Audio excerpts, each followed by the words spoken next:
मैं doctor R के पुरोहित, आपका स्वागत है। आज स्थानीय स्वशासन संस्था के अंतर्गत नगर पालिकाओं पर चर्चा करेंगे। पिछली चर्चाओं में पंचायती राज व्यवस्थाओं का विस्तार से हमने चर्चा की, लेकिन यह जो हमारी चर्चा है वह किसी प्रादेशिक पंचायती राज व्यवस्था की चर्चा नहीं, वह 73वें संशोधन के अंतर्गत जो व्यवस्थाएं संविधान में की गई उस पर हमने विचार किया था। क्योंकि 73वें और 74वें संशोधन के अंतर्गत यह प्रावधान किया गया है कि राज्य सरकारें इस संशोधन अधिनियम के अनुरूप अपने अपने राज्यों में नया अधिनियम बनाएंगे, जिसे पंचायती राज अधिनियम और नगर पालिका अधिनियम कहा जाएगा।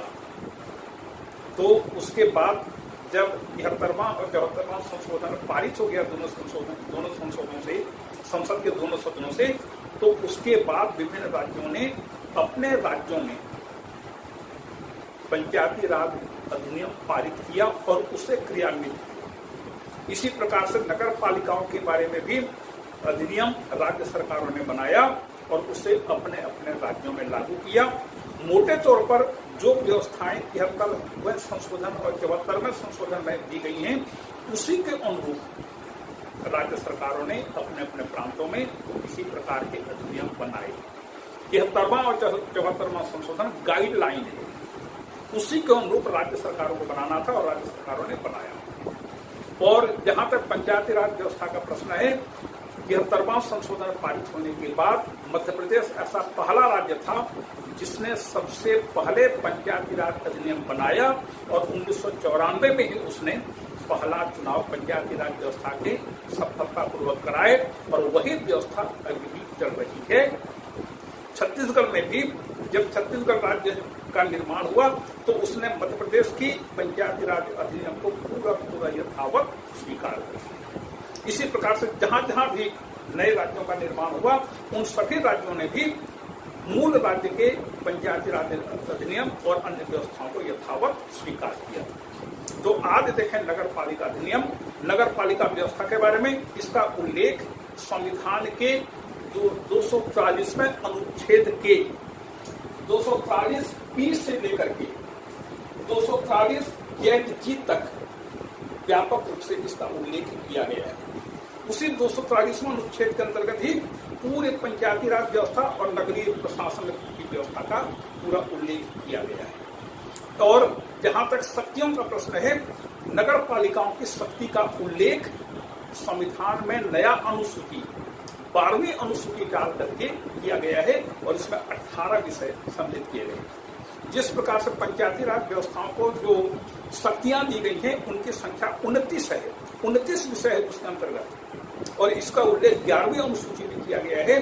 ठीक इसी प्रकार से 74वें संशोधन के अंतर्गत नगर पालिकाओं को जो शक्तियां दी गई हैं, उसका उल्लेख अनुसूची 12वीं में की गई है और इसमें 18 विषय सम्मिलित किए गए। तो देखें किस किस अनुच्छेद में नगर पालिका व्यवस्था के विभिन्न प्रावधानों का उल्लेख किया गया है। तो 244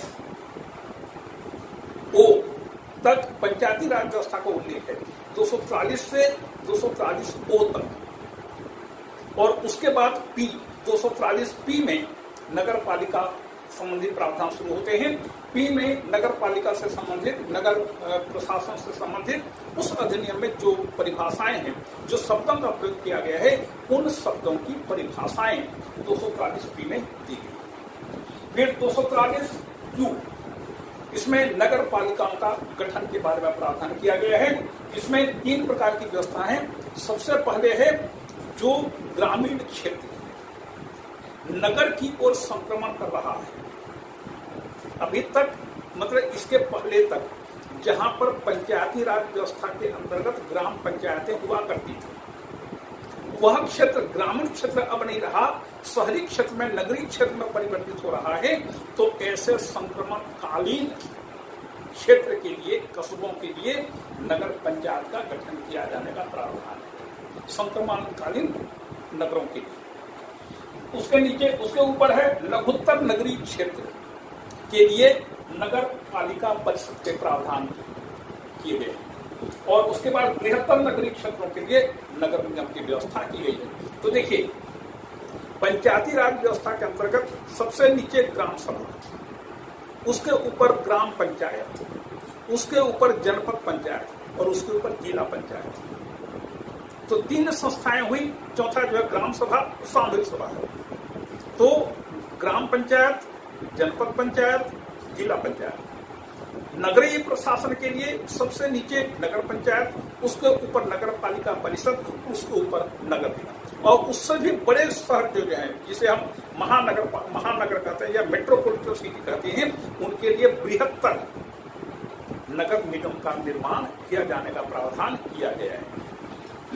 तो इस प्रकार से कौन सा क्षेत्र किस प्रकार की श्रेणी में आएगा, इसके लिए प्रांतों के राज्यपाल अधिसूचना जारी कर सकते हैं।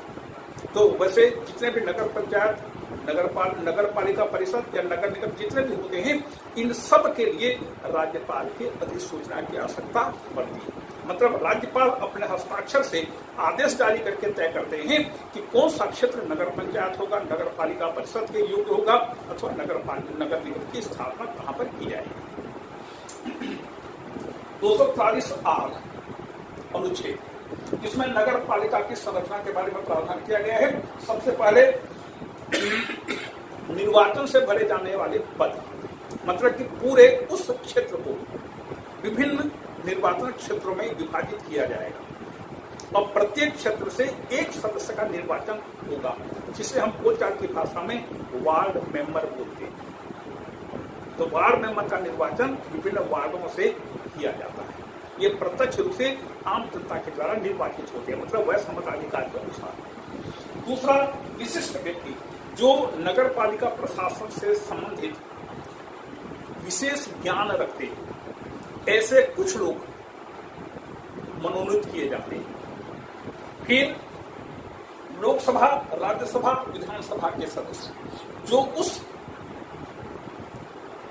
नगर पालिका क्षेत्र से संबंधित है, ये पदेन सदस्य होते हैं। और वार्ड समिति के सदस्य होते हैं। जिन नगरों की जनसंख्या 3 लाख से अधिक होती है, वहां पर एक वार्ड या कुछ वार्डों को मिलाकर के वार्ड समितियों का गठन किया जाता है। तो ऐसे वार्ड समिति के सदस्य भी नगर पालिका, नगर पंचायत और नगर पालिका परिषद और नगर निगम के सदस्य होते हैं। तो इसमें मूल रूप से 4 प्रकार के सदस्य हो गए। एक, निर्वाचित सदस्य। दूसरा, विशिष्ट ज्ञान रखने वाले मनोनीत सदस्य। तीसरा, लोकसभा, राज्यसभा, विधानसभा के सदस्य, पदेन सदस्य के रूप में यहाँ पर काम करते हैं। और चौथा है वार्ड समितियों के सदस्य। इसके बाद 240S वार्ड समितियों के गठन करने का प्रावधान है।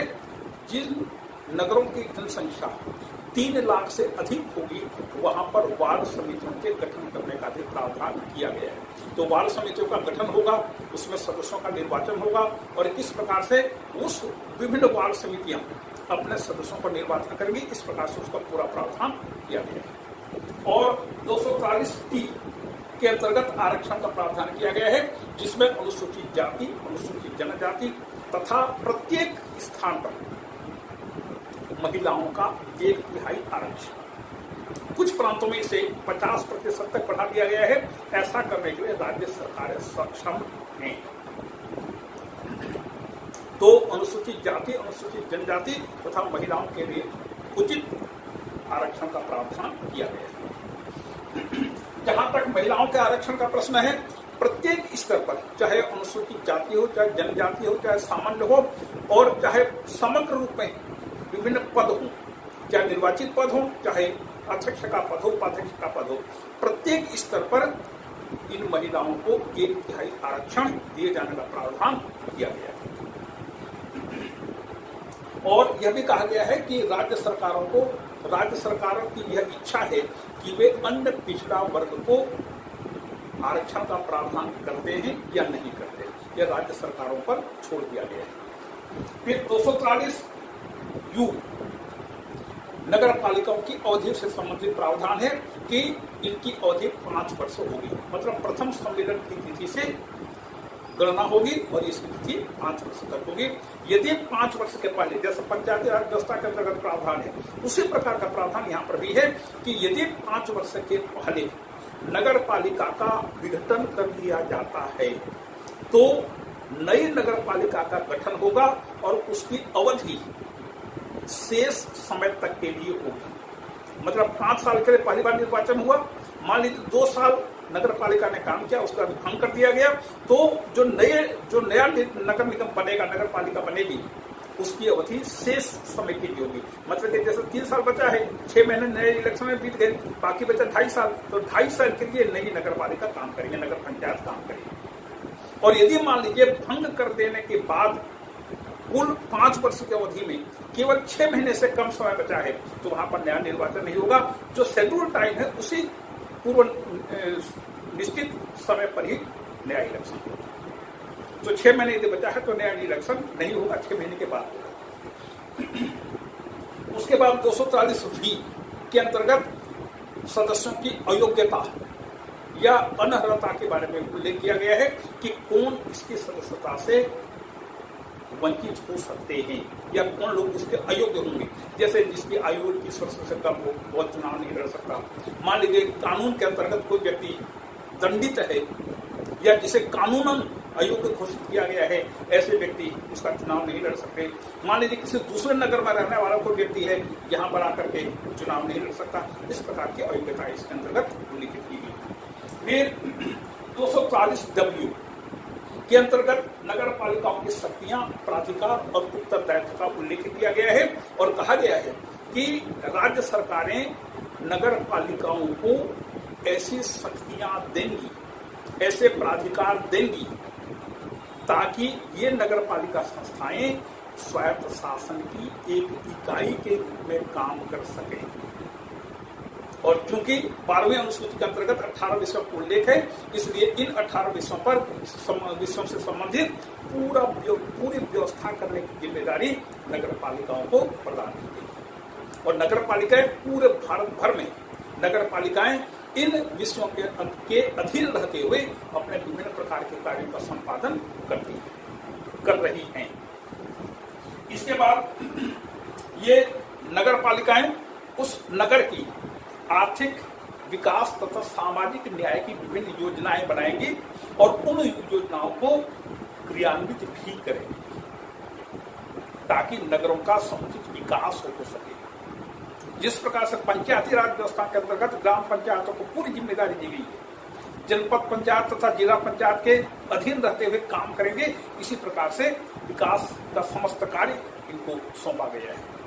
फिर 240X नगर पालिकाओं को करारोपण का अधिकार है और ये करारोपण करती है, अनेक प्रकार के शुल्क लगाती है, फीस वसूल करती है और कर भी लगाती है। कर अलग है, फीस अलग है, या शुल्क, फीस को ही शुल्क कहा जाता है, तो शुल्क भी अलग लिया जाता है और करारोपण भी अलग किया जाता है। तो इस प्रकार से करारोपण का अधिकार है, क्योंकि नगर पालिकाओं का खर्च बहुत ज्यादा होता है, तो खर्च किस प्रकार से मेंटेन हो, तो इसलिए करारोपण का अधिकार नगर पालिकाओं को दिया गया है। तो जो कर संग्रह होगा उस संग्रहण के लिए एक निधि की व्यवस्था की गई, मतलब कि बैंक में या अन्य किसी स्थान पर उसको जमा करने का प्रावधान है। फिर उस राशि का आहरण करना, विड्रा करना, ताकि खर्च किया जा सके। इस पूरी व्यवस्था करारोपण कर संग्रह के अंतर्गत अनुच्छेद 244X के अंतर्गत ये व्यवस्था की गई, संग्रह करने की और उसका आहरण करने की। उसके बाद 244Y वित्त आयोग के गठन का प्रावधान है। जो वित्त आयोग पंचायती राज संस्थाओं के लिए अनुच्छेद 244I के अंतर्गत गठित किया गया है, गठित किया जाने का प्रावधान है, वही वित्त आयोग नगर पालिकाओं के लिए भी वित्त आयोग का काम करेगा कि सरकार से नगर पालिकाओं को कितनी राशि दी जाए, उस राशि का उपयोग किन किन कार्यों के लिए हो, विकास योजनाओं को क्रियान्वयन करने के लिए और किस प्रकार से राशि उद्गृहित की जाए, इन सभी चीजों के बारे में वित्त आयोग काम करता है। वित्त आयोग अपनी वार्षिक रिपोर्ट राज्यपाल को देता है, राज्यपाल फिर उसे विधानसभा में पेश करते हैं। उसके बाद 240 जेड ऑडिट का प्रावधान है, लेखा संपरीक्षा। उसका प्रावधान किया गया है कि राज्य सरकारें नगर पालिकाओं के लेखाओं की जांच के लिए अलग से एक एजेंसी नियुक्त करती है और उस एजेंसी से कहा जाता है कि वह नगर पालिकाओं के संपूर्ण आय व्यय का ऑडिट करे। इसके बाद 240 जेड ए निर्वाचन के बारे में प्रावधान किया गया है। राज्य निर्वाचन आयोग, जो राज्य निर्वाचन आयोग पंचायती राज संस्थाओं के निर्वाचन कराता है, वही निर्वाचन आयोग नगर पालिकाओं के लिए निर्वाचन कराने का प्रावधान है। और 240 के अंतर्गत जो राज्य निर्वाचन आयोग का गठन किया जाता है, वही नगर पालिकाओं के निर्वाचन की भी पूरी व्यवस्था करता है। मतलब निर्वाचन के संचालन, उसका निर्देशन, उसका नियंत्रण, ये सभी प्रकार की व्यवस्थाएं उस निर्वाचन आयोग को दी गई है। इसके बाद 240 जेड ए के अंतर्गत निर्वाचन है। इसके बाद 240 जेड डी में संघ राज्य क्षेत्रों में लागू, जिन संघीय क्षेत्रों में, जिन संघ राज्यों में बड़े बड़े नगर हैं, उन नगरों में या ऐसी व्यवस्थाओं में राष्ट्रपति अधिसूचना द्वारा इसके प्रावधानों को लागू कर सकते हैं। मतलब कि बड़े नगर हों चाहे छोटे नगर हों, यहाँ पर राष्ट्रपति अधिसूचना जारी करके नगर पालिका की व्यवस्था को लागू करने का आदेश दे सकते हैं। इसी प्रकार से 240 जेड सी, जो पूरे भारत भर में विशेष करके पूर्वोत्तर राज्यों में जो अनुसूचित जनजाति क्षेत्र माने जाते हैं, जहां पर के विशेष कानून लागू होते हैं, जहां पर विशेष प्रावधान किए गए हैं संविधान के अंतर्गत, इन क्षेत्रों में नगर पालिका का प्रावधान, यह प्रावधान लागू नहीं होगा। इसके बाद 240 जेड डी, प्रत्येक जिले में एक जिला योजना समिति होगी। उस जिला योजना समिति का काम होगा कि वह सभी उस जिले के अंतर्गत जितने भी नगर पालिका, नगर पंचायत, नगर पालिका परिषद वगैरह हैं, इनसे विकास योजनाओं का ड्राफ्ट मंगाए और जिला योजना समिति उस पर विचार करके फिर अपना अंतिम निर्णय देगी, फिर उस योजना को क्रियान्वित किया जाएगा। मतलब कि जैसे एक जिला में जितने भी नगर पालिका है, नगर पालिका परिषद है, जितने भी नगर पंचायत है और ग्रामीण क्षेत्र में पंचायती राज व्यवस्थाएं हैं, इन सभी से योजनाओं को प्राप्त करना, विकास योजनाओं को प्राप्त करना जिला समिति का कार्य होगा। और जिला समिति उन सब का परीक्षण करके जिले के समग्र विकास के लिए अपनी योजना बनाएगी और उनको क्रियान्वित करने के लिए उनको आदेशित करेगी। ये जिला योजना समिति है। इसके गठन का भी इसके अंतर्गत प्रावधान किया गया है कि पूरे जिले भर में जितने भी निर्वाचित संस्थाएं हैं, इन निर्वाचित संस्थाओं के निर्वाचित सदस्य मिलकर के जिला योजना समिति के सदस्यों का, अध्यक्ष का निर्वाचन करते हैं। और इसी प्रकार से 240 जेड ई के अंतर्गत महानगर, मेट्रोपॉलिटन सिटीज जो होते हैं, इनके लिए विशेष प्रावधान किया गया है। और 240 जेड एफ यह कहा गया है कि 74 इस संशोधन मतलब 74वां संशोधन पारित होने के समय जिन नगरों में नगर पालिका व्यवस्थाएं चलन में हैं, चल रही हैं, वे अपना कार्यकाल पूरा करेंगे। उसके बाद फिर नए अधिनियम के अंतर्गत नया प्रावधान किया गया, नई व्यवस्था की जाएगी। लेकिन जो भी चल रही है वो अपना कार्यकाल पूरा करेंगे, ये प्रावधान किया गया। और 243 जेड जी, न्यायपालिका के अनावश्यक हस्तक्षेप की वर्जना की गई है। मतलब न्यायपालिका जैसे प्रादेशिक निर्वाचन क्षेत्र जो बनाए जाते हैं, निर्वाचन क्षेत्रों का निर्धारण होता है, इसके लिए न्यायपालिका के हस्तक्षेप की मनाही की गई। ये है नगर पालिकाओं के संबंध में 243 बी से लेकर के 243 जेड जी तक विस्तार से इसका प्रावधान किया गया है। और राज्यों से कहा गया है कि राज्य सरकारें नया अधिनियम बनाकर अपने प्रांतों में नगर पालिकाओं के गठन का प्रावधान लागू करें। और 12वीं अनुसूची, यह भी नई अनुसूची है। इस 12वीं अनुसूची के अंतर्गत 18 विषयों को उल्लेख किया गया है और नगर पालिकाओं को ये 18 विषय प्रदान किए गए। जब पहली बार, जैसे मध्य प्रदेश में पहली बार जब पंचायती राज व्यवस्था का गठन किया गया, तो उस समय भी कुछ ऊहापोह की स्थिति थी, क्योंकि 1994 के पहले जो मध्य प्रदेश में जो नगर पालिकाएं अथवा पंचायती राज व्यवस्थाएं कार्य कर रही थी, तो उनके हाथ बहुत ज्यादा बंधे हुए थे, वो कोई काम नहीं कर पाते थे। और जब नए अधिनियम के अंतर्गत उनको 29 विषय दे दिया गया, 18 विषय भी दे दिया गया, तो भी उनके मन में शंका थी कि हम काम कर पाएंगे या नहीं कर पाएंगे।